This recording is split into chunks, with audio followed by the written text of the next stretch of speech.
बच्चों, आज जिस विषय पर हम बात करने वाले हैं वह विषय है संभववाद।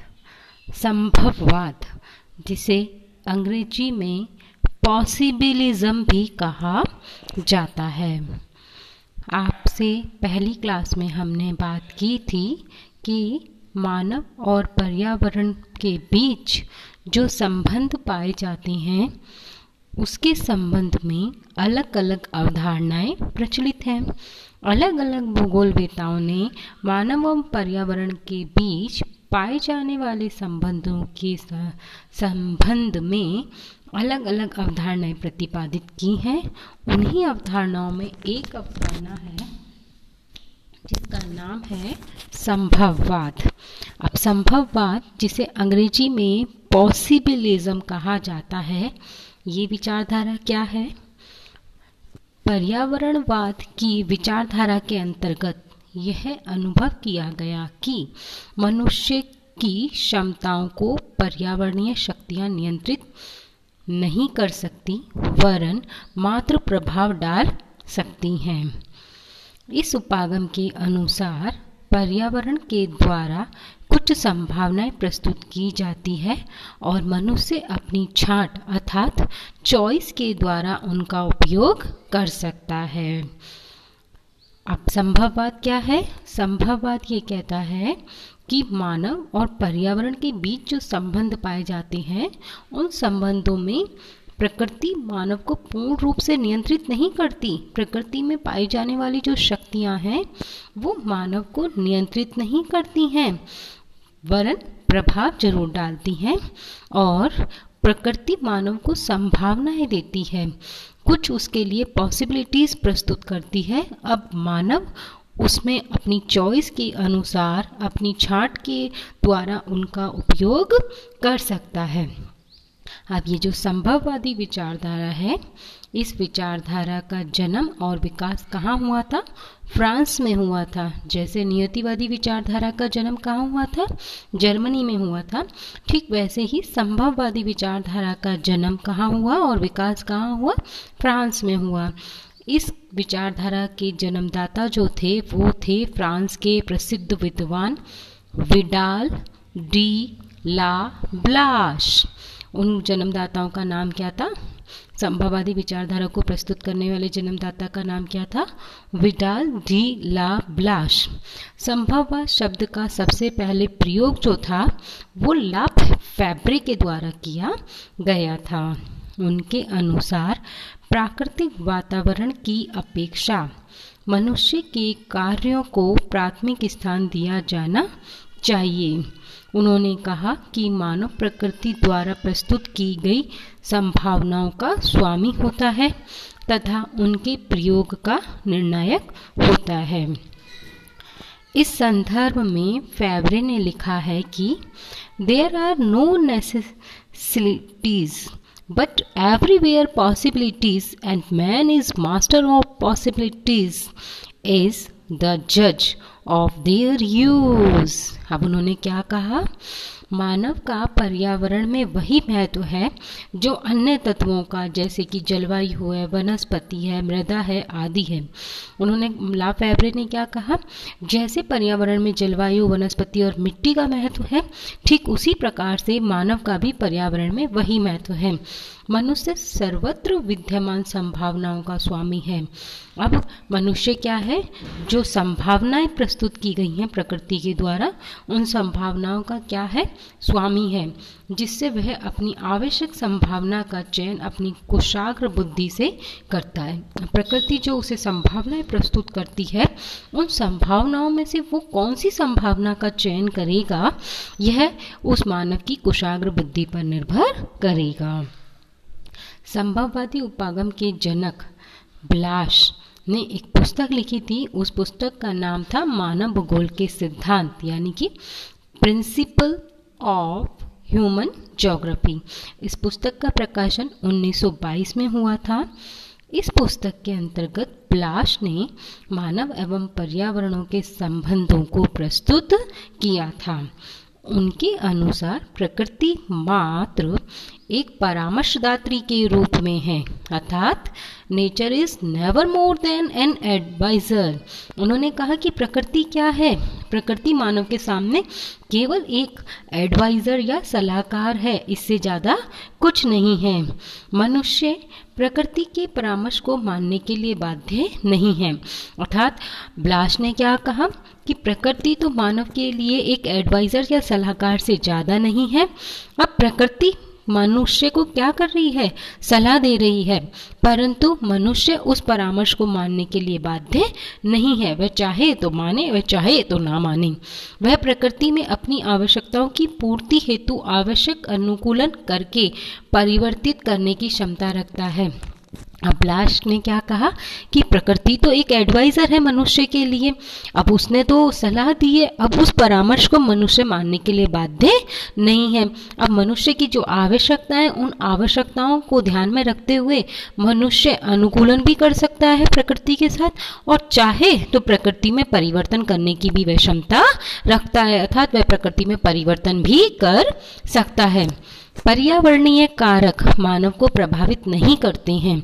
उन्होंने माना कि वातावरण के जितने भी तत्व हैं वह मानव को प्रभावित नहीं करते हैं, वरन मानव द्वारा सामंजस्य के दौरान स्वयं परिवर्तित होते रहते हैं। उनका मानना था कि मानव को पर्यावरणीय कारक प्रभावित नहीं करते, वरन मानव उनके साथ क्या करता है? सामंजस्य स्थापित करके उन्हें परिवर्तित करता है।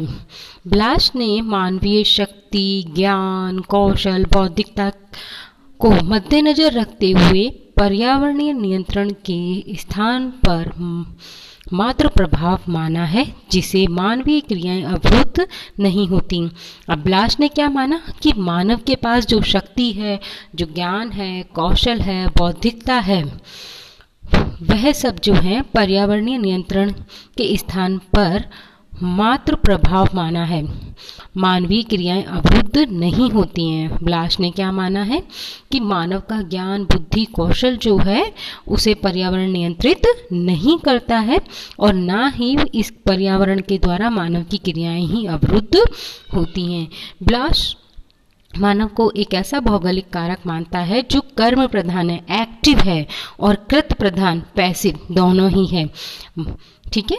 ब्लाश ने मानवीय कार्यों की सराहना करते हुए कहा है कि मनुष्य ने ही पेड़ पौधों को उनके मूल स्थान से ले जाकर विश्व के अन्य भागों में फैला देने का कार्य किया है। अब ब्लाश क्या कहते हैं कि प्रकृति ने जहाँ पर जिस पौधे को उत्पन्न किया था, आज वह पौधा उसी स्थान पर नहीं है, वरन मानव उन पौधों को उनके उत्पत्ति स्थान से अन्यत्र स्थान पर ले गए हैं, और उन्हें वहाँ पर भी लगाने का कार्य मनुष्य के द्वारा किया गया है। इतना ही नहीं, मनुष्य ने उनकी उपज की मात्रा में भी वृद्धि की है तथा विभिन्न प्रकार की जलवायु के अनुकूल उपयुक्त बनाने के लिए विभिन्न किस्में तैयार की हैं। अब ब्लाश क्या कह रहे हैं कि किसी भी पौधे का जो उत्पत्ति स्थल था, आज वो पौधा केवल वहीं उत्पन्न नहीं हो रहा है, वरन विश्व के या पृथ्वी के अलग अलग भागों में मानव द्वारा उसे फैला दिया गया है। इसके साथ साथ मानव ने उन उपजों की मात्रा में भी क्या की है? वृद्धि की है। साथ ही साथ नई उस पौधे से उन नई नस्लें या नई किस्में भी तैयार की हैं। इसी संदर्भ में मानव परिवर्तनकारी शक्ति पर बल देते हुए उन्होंने कहा है कि man has influenced the living world larger and more generally than has been supposed। मानवीय क्रिया पृथ्वी के सजीव एवं निर्जीव दोनों तथ्यों में परिवर्तन करती है। तो बच्चों, आपको समझ में आया कि संभववादी विचारधारा क्या है?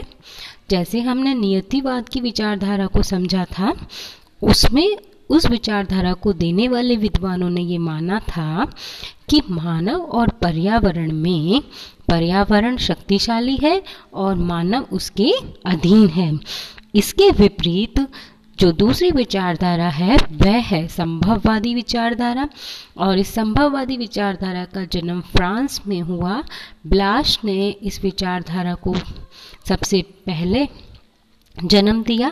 और ये विचारधारा ये कहती है कि नहीं, प्रकृति मानव को नियंत्रित नहीं करती है, वरन मानव प्रकृति से ज़्यादा शक्तिशाली है।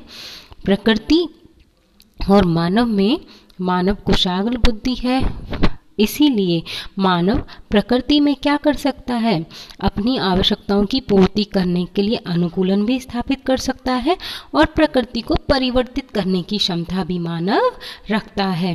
तो इस अवधारणा के अंतर्गत प्रकृति से ज़्यादा शक्तिशाली या बलशाली किसे माना गया है, मानव को माना गया है।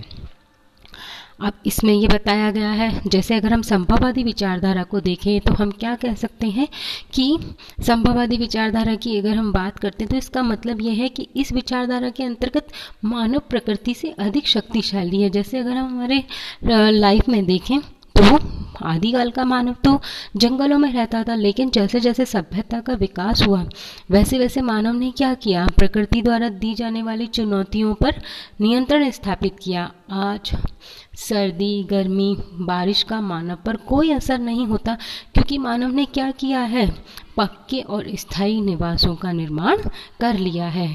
इसके अतिरिक्त मानव ने एयर कंडीशन का भी निर्माण कर लिया है, इसीलिए मानव पर सर्दी, गर्मी, बारिश यानी मौसम का कोई प्रभाव नहीं पड़ता। यहाँ तक कि अगर हम देखें तो जो वर्षा प्राकृतिक रूप में होती थी, आज मानव ने प्रकृति को चुनौती देते हुए कृत्रिम वर्षा का निर्माण भी कर लिया है। तो कहने का मतलब ये है कि आज का मानव जो है वह प्रकृति में काफ़ी हद तक अपने अनुसार परिवर्तन करने में सक्षम है। प्रकृति ने तो हमें चुनौती दे दी पहाड़ बनाकर, लेकिन मानव ने क्या किया है, उन पहाड़ों को काट कर उन पहाड़ों को काट करके रेल मार्गों, सड़क मार्गों का निर्माण कर लिया है, सुरंगों का निर्माण किया। तो प्रकृति ने जो भी चुनौतियां मानव के सामने रखी हैं, मानव ने उन चुनौतियों को स्वीकार करते हुए उनके साथ या तो अनुकूलन स्थापित किया है या अपनी आवश्यकताओं के अनुरूप उसमें परिवर्तन कर लिया है। यही संभववादी विचारधारा है जिसको फ्रांसीसी विद्वानों ने माना है। अब इसी क्रम में आगे बढ़ते हैं। कार्लो सावर ने भी मानवीय कौशल तथा क्षमता को महत्व देते हुए संभववादी विचारधारा के अनुकूल बल दिया है। मतलब एक दूसरे विद्वान हैं कार्लो सावर, इन्होंने भी संभववादी विचारधारा को ही क्या माना है, संभववादी विचारधारा का ही क्या किया है, समर्थन किया है। और इन्होंने एक पुस्तक लिखी थी, उस पुस्तक का नाम है कल्चर ज्योग्राफी। इसमें उन्होंने बताया कि कल्चर ज्योग्राफी में नियतिवादियों के बारे में कार्लो सावर ने कहा है कि वे नियंत्रण के बदले प्रभाव एवं प्रभाव के बदले समायोजन शब्द का प्रयोग करने लगे हैं। अब कल्चर ज्योग्राफी में जो कार्लो सावर है उन्होंने लिखा है कि जो नियतिवादी विचारक थे, अब वो ये नहीं कहते कि प्रकृति मानव को नियंत्रित करती है, बल्कि अब नियतिवादी विचारक भी ये कहने लगे हैं कि प्रकृति मानव पर प्रभाव डालती है और प्रभाव के बदले में अब क्या होने लगा है, मानव उसके साथ समायोजन करने लगा है। The term they use are more moderate. Control is replaced by influence and influence by response or adjustment. अब जीन जो ब्लास थे, उन ब्लास के एक शिष्य थे, विडाल डी ला ब्लास का शिष्य था जिनका नाम था जीन ब्रून्स। ये भी फ्रांसीसी थे और ये संभववाद के समर्थक थे। ये मानते हैं कि मनुष्य अपने वातावरण के प्रभाव को चुपचाप सहन नहीं करता, वरन उसे परिवर्तित करने में क्रियाशील रहता है। अर्थात प्रकृति ने जो भी चुनौती मानव को दी है, मानव उस चुनौती को चुपचाप सहन नहीं करता है, वरन प्रकृति द्वारा प्रदान की गई चुनौती में क्या करने की कोशिश करता है, परिवर्तन लाने के लिए क्रियाशील रहता है। पृथ्वी पर मनुष्य के लिए कोई वस्तु इतनी परम सीमित नहीं है कि उसमें छांट की संभावना ना हो। प्रकृति तो बहुत उदार है, प्रकृति ने तो हमें बहुत कुछ दिया है ना। तो प्रकृति बिल्कुल सीमित नहीं है और प्रकृति तो उदार है और उसमें इतनी छांट की बहुत अधिक संभावनाएं हैं। मतलब प्रकृति ने तो हमें बहुत सारी चॉइस दी हैं, अब उन चॉइस में से हम अपनी छांट कर सकते हैं। प्राकृतिक वातावरण द्वारा कुछ सीमाएं निर्धारित की जाती हैं और मनुष्य भी उन सीमाओं को लांघ तो नहीं सकता, तथापि उसमें परिवर्तन अवश्य कर सकता है। अब ब्रून्स ये कह रहे हैं कि प्रकृति मानव को नियंत्रित नहीं करती है, वरन उसके लिए कुछ सीमाएं निर्धारित करती है। अब मनुष्य भी जो है वो उन सीमाओं को तो नहीं लांघेगा जो प्रकृति ने बनाई हैं, परंतु उन सीमाओं में रह करके भी वो क्या कर सकता है, परिवर्तन ला सकता है। इस परिवर्तन से मनुष्य इन प्राकृतिक तथ्यों को अपने उपयोग योग्य बनाता है। अब अमेरिका के भूगोलवेत्ता थे एक ईसा बोमेन, उन्होंने भी संभववादी विचारधारा का समर्थन किया और उन्होंने एक पुस्तक लिखी थी। उस पुस्तक का नाम था द पायोनियर फ्रेंक। और इस पुस्तक में उन्होंने क्या लिखा था, इस पुस्तक में उन्होंने लिखा था the geographical elements of environment are fixed only in the narrow and spatial sense of the world.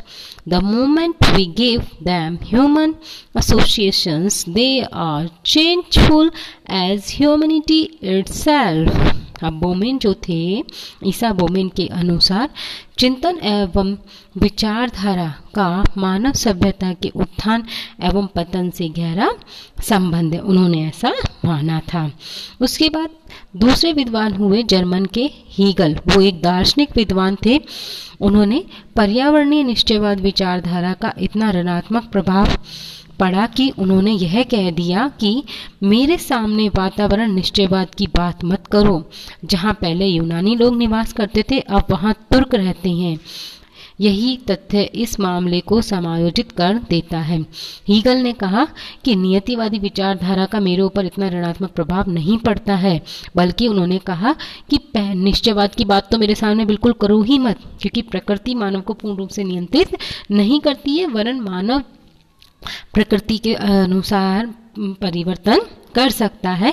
तो इसीलिए इसी क्रम में उन्होंने कहा कि जहाँ पहले किसी टाइम में यूनान के लोग रहते थे, वहाँ आज तुर्क के लोग रहने लगे हैं। इसका मतलब मानव क्या कर सकता है, प्रकृति में अनुकूलन कर सकता है, समायोजन कर सकता है और परिवर्तन कर सकता है।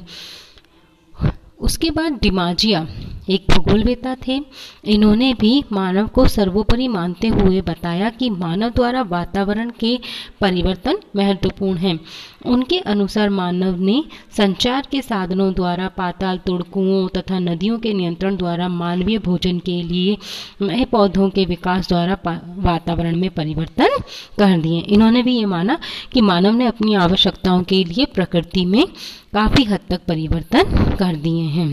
इस प्रकार हम ये कह सकते हैं कि संभववादी विचारधारा जो है वह ये कहती है कि मानव के लिए सब कुछ संभव है।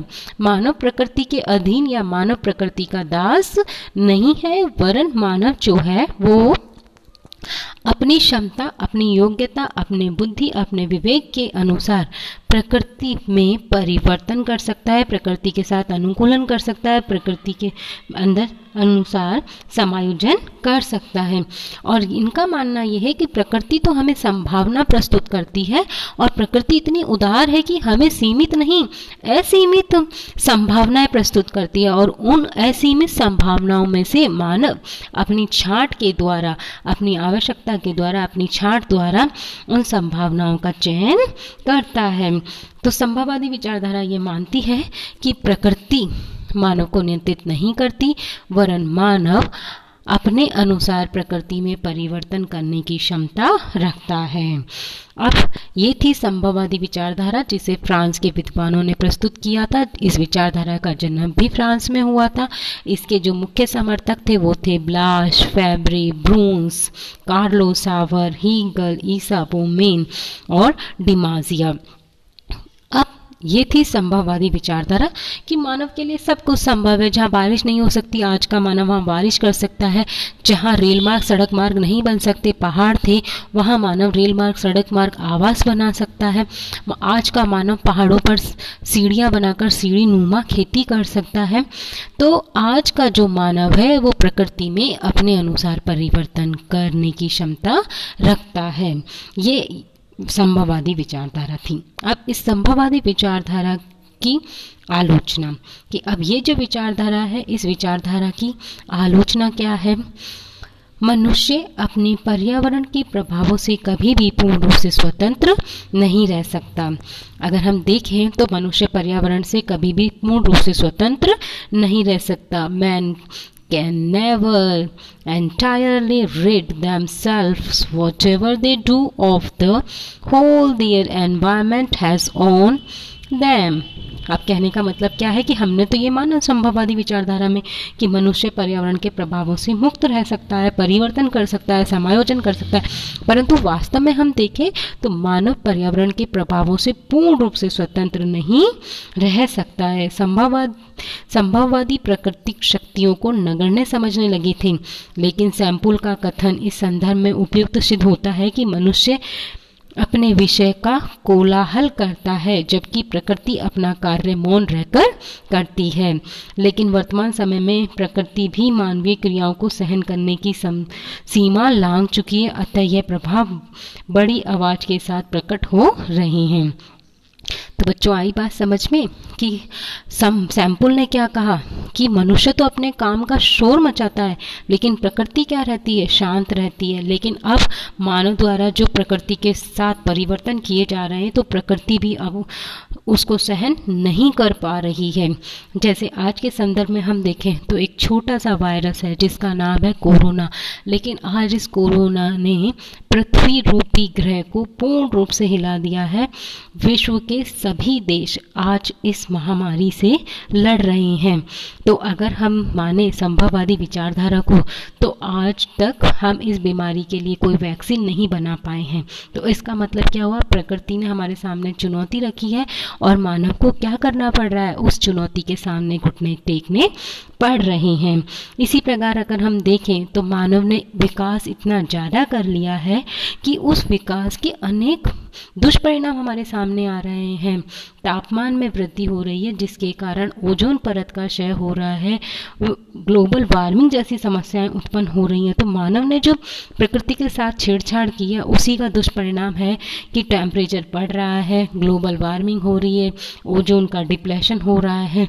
अब अगर हम देखें तो प्रकृति जब अपना रूप दिखाती है तो कहीं बाढ़ आती है, कहीं सूखा पड़ता है, कहीं भूकंप आते, कहीं ज्वालामुखी आते हैं, तब मानव प्रकृति के सामने क्या करता है, मानव को घुटने ही टेकने पड़ते हैं। तो ये संभववादी विचारधारा की आलोचना है कि हम ये कहें कि मानव परिवर्तन करने की क्षमता रखता है, मानव उसके साथ प्रकृति में परिवर्तन कर सकता है, परंतु ये बिल्कुल सत्य नहीं है। जब प्रकृति अपना रूप दिखाती है तो मानव को उसके सामने क्या करने पड़ते हैं, घुटने टेकने पड़ते हैं। अब यही बात है कि मानव को प्रकृति के साथ अनुकूलन स्थापित करना ही पड़ता है। यही संभववादी विचारधारा है। इस प्रकार स्वयं संभववादी विचारकों ने भी यह स्वीकार किया है कि मानवीय क्रियाकलापों पर प्राकृतिक पर्यावरण का प्रभाव पड़ता है, जिसको मद्देनजर रखते हुए ही मानव विकास करता है। अतः स्पष्ट है कि ना तो प्राकृतिक शक्तियां ही सर्वोपरि हैं और ना ही मानव प्रकृति का विजेता है। दोनों के आपसी संबंध एवं परस्पर सामंजस्य पर आधारित है तथा भूगोल का मूल उद्देश्य प्राकृतिक तथा मानवीय शक्तियों में सामंजस्य स्थापित करना है। धन्यवाद।